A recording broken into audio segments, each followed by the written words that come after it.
Hello বন্ধুরা, আজকে আমার রান্না করে দেখাচ্ছি খাসি মাংস রান্না। এটা প্রেসার কুকারে আমি বেশ করে ছিটি দিয়ে নিয়েছি যাতে মাংসটা খেতে ভালো লাগে। দেখুন, তারপরে আলুটাও ভেজে নিয়েছি, চর্বিটা আলাদা করে হলুদ দিয়ে মেখে রেখেছি। এখানে তেল দিয়ে দিলাম, তেলের মধ্যে গরম মশলা, লং, এলাচ দিয়ে তারপরে টমেটো, পেঁয়াজ কুচি দিয়ে সুন্দরভাবে নেড়ে চেড়ে নিব একটু লাল লাল করে।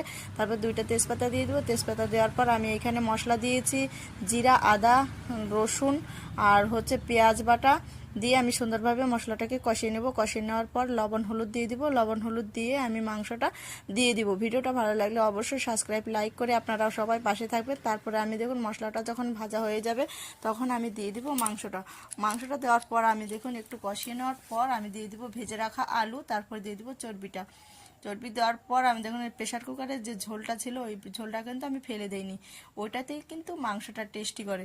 তারপরে দিয়ে দিব এটাতে আরেকটু জল দিয়ে দিব অবশ্যই। তারপর দেওয়ার পর সুন্দরভাবে নেড়ে চেড়ে নেব। নেড়ে চেড়ে নিয়ে আমি নামিয়ে